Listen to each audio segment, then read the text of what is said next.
Matapos ang matinding revelasyon ni Shishiba kay Amane na siya ang pumatay sa ama nito, ay ngayon i-review na natin ang chapter 161 and 162 ng Sakamoto Days ay sa wakas, masasaksiyan na natin ang isang matinding labanan at ang pagkikita ng tatlong may giting na JCC students at ang pagdating na nakakatakot at napakalakas na assassin. Kaya naman, this is Mr. Merken at huwag na natin patagalin pa, let's go!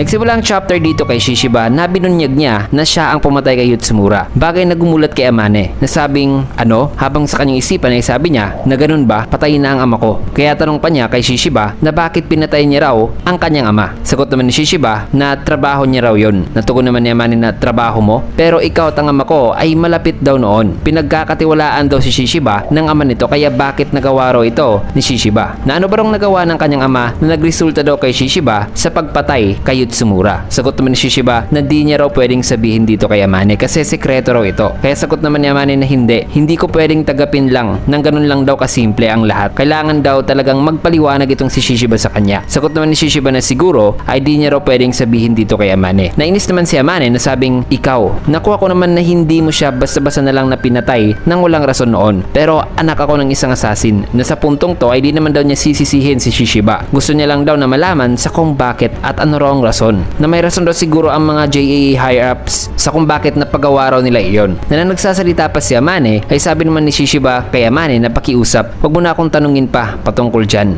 Sabay naalala rito ni Shishiba si Yotsumura noon na sinabihan siya na pakiusap, wag mo akong tanungin sa mga bagay na yan. Sinabi rin ni Yotsumura sa kanya noon na wag mong kilalanin ng husto ang kalaban nito. In which ay dito na narealize ni Shishiba na pinoprotektahan lang daw pala siya ni Yotsumura noon. Maya pa dito naman sa present ay kumilos na si Carolina Reaper at papaatake na kay Amane. Bagay na gumulat kay Amane na buti na lang ay naligtas siya dito ni Shishiba at tinamaan ng martilyo ang ulo ni Carolina Reaper. Sabalit tinamaan din ang bandang tiyan ni Shishiba ng gas saber ni Carolina na ngayon napamura. Maya pa ay laking gulat ni Amane nang bumagsak na ngayon si Shishiba na tanong pa ni Amane na bakit ginawa mo yon? Sinusuklian ba raw ngayon ni Shishiba ang mga nagawa nito? Sagot naman ni Shishiba na magandang tanong daw yan pero mahirap daw i-explain at sabihin. Kaya pinatakbo niya rito si Amane na sabi naman sa isipan ni Amane na malalim daw ang sugat nito na kung iiwan raw niya si Shishiba dito sumigaw naman si Carolina Reaper na sabing, kainis, walang hiya ka, mamamatay ka talaga sa napakasakit daw na paraan. Pati ang pamilya daw ni Amane, kaibigan, pet at mga kapitbahay pa nito. Sa loob daw ng isang maliit at madilim na room ay susugatan niya raw ng paunti-unti itong si Amane habang buhay pa. Maya pa'y dumating naman si Komonomi sa likod ni Amane na ngayon galit na galit. Nakagad namang naganda si Amane kahit takot na takot siya rito mga kaibigan. Sumugod naman si Komonomi, subalit may bazzo na biglang lumabas mula sa ilalim at dumaan dito sa kanilang gitna. Kaya ay nahinto rito ang dalawa. Nagtaka naman dito si Amane na sabi naman ni Carolina Reaper na maging alerto daw dapat itong si Komonomi kasi may nasa ilalim daw ngayon. Na habang nagsasalita pa si Carolina ay bigla namang nahulog itong si Carolina Reaper mga kaibigan sa kanyang kinatatayuan dahil sa ginawa ng nasa ilalim. May kita naman na dino sumigaw si Carolina nang maya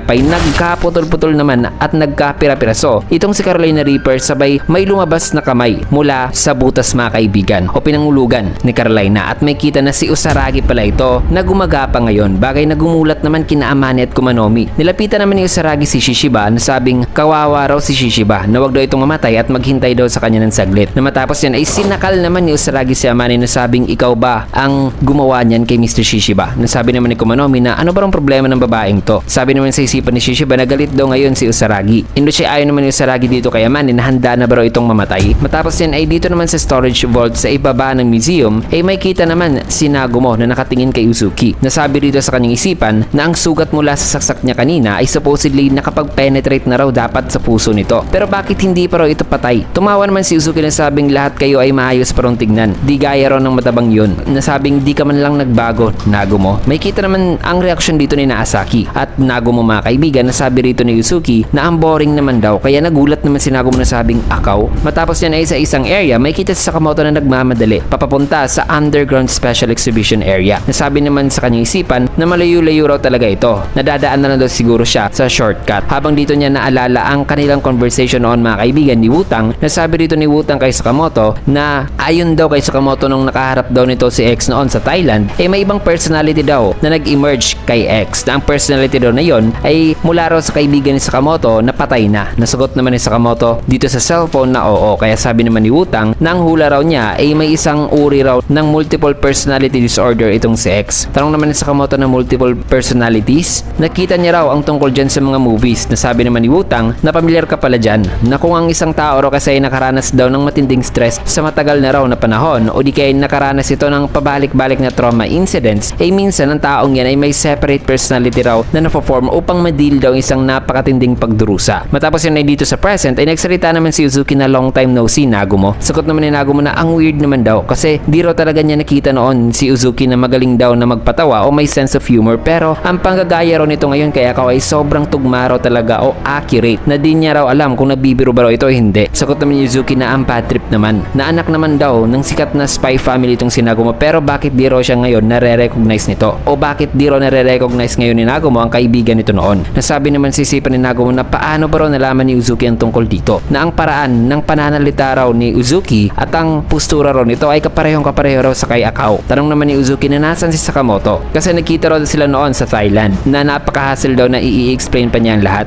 Nagulat naman si Nagumo sa impormasyon na yon. Nasabi naman nitong personality ni Akao na ikinasal na raw pala si Sakamoto at may anak na sino ba raw ang nag-aalaga ngayon sa bata, na nang masabi ito ng personality ni Akao ay dito na napasabi si Nagumo sa kanyang sarili na isang one-sided daw na conversation, na isang plangka at walang pakiraw kung magsalita. Yan daw si Akao, ganyan daw ang klase si Akao kung magsalita. Subalit nagsalita naman si Asaki na sabing patayin mo siya. Lumingon naman si Nagumo na sabi naman ni Asaki na ano ba raw itong parelax-relax lang nila na conversation, na ano ba raw ginagawa ni Akao sa loob ni Kay, napatay na raw si Akao at nakita niya ito noon. Kaya sabi naman ng personality ni Akao na kung ganun ay patayin mo ulit ako. Bakit pa ba raw pinapatagal pa ni Asaki ang lahat? Sagot naman ni Asaki na isang napaka-creepy raw na multo si Akao. Maya-maya pa ay nahulog naman si Sakamoto at nabagsakan ngayon itong si Asaki, bagay na nagpawala sa malay ni Asaki. Nagulat naman dito si Nagumo na sabi naman ni Sakamoto na oops, akala raw niya na si Uzuki itong si Asaki. Sumigaw naman si Akao na wala raw talagang resemblance ang dating Sakamoto sa tabachoy na to. Sabi naman ni Sakamoto na ikaw ang Akao version, di ba? In which ay sabi naman ni Akao na yo. Dito naman kay Nagumo ay sabi niya na nag-a-act daw ngayon itong dalawa na parang hindi raw ito big deal. Sabay nagtinginan naman itong tatlo na sabi naman ni Akao kay Nagumo na wala raw talagang nagbago sa kanya. In which ay ayon naman kay Nagumo ay malaki raw ang pagbabago nitong dalawa. Dadapa niya na marami raw talaga siyang tanong dito na ano ba raw ginagawa ni Akao sa loob ng katawan ni Uzuki, o actually ang tunay ba raw talaga na Akao ang nasa loob nito ngayon? Sagot naman nito na parang siya raw ang Akao na ginawa raw ni Uzuki mula sa memory nito. Sabi naman ni Nagumo na di raw niya nagigets. Dito naman kay Sakamoto na naalala niya rito mga kaibigan ang sinabi ni Wutang patungkol sa separate personality na nabubuo. Maya-maya pa sinubukan naman ni Akao na saksakin ng kanyang sarili, pero tila ba'y humihinto ang kamay nito every time na ginagawa niya ito, na sabing binuo raw ni Uzuki ang personality ni Akao upang protektahan daw si Uzuki. Kaya di raw niya kayang patayin si Uzuki o di raw kayang patayin ang personality ni Akao si Uzuki. Kaya ay pinatawag daw niya noon si Sakamoto at ang kanyang ginawa mga kaibigan ay ang paglagay daw ng 1 billion yen na bounty sa ulo nito. Kaya sabi naman ni Nagumo na so nilagyan raw pala ni Akao ng 1 billion bounty ang ulo ni Sakamoto para mapatay lang daw talaga ni Sakamoto si Uzuki. Kaya paliwanag pa ni Akao na alam daw kasi niya na matatrack daw siya kaagad ni Sakamoto o matatrack daw ni Sakamoto ang source ng naglagay ng bounty. Pero wala raw siyang idea na nagretiro na raw pala si Sakamoto at tumaba pa. At ngayon ay di pa raw mapapatay ni Sakamoto si Uzuki. At para naman daw kay Nagumo ay di raw siya makapaniwala na ang akala raw ni Nagumo na ang kanyang puso ay nasa maling pwesto. Bagay na gumulat naman sa kanila na sabi naman ni Nagumo na kung ganun ay ang puso raw pala nitong si Uzuki ay nasa kabilang side, na matapos niyan mga kaibigan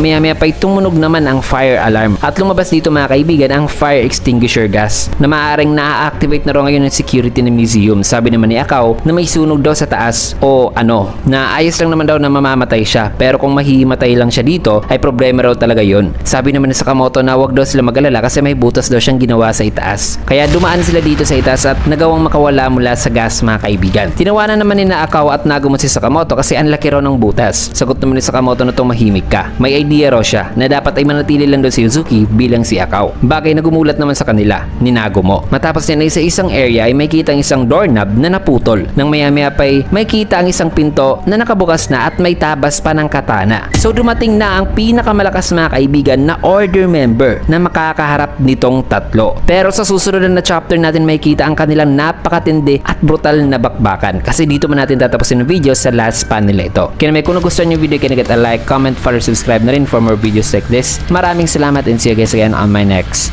video.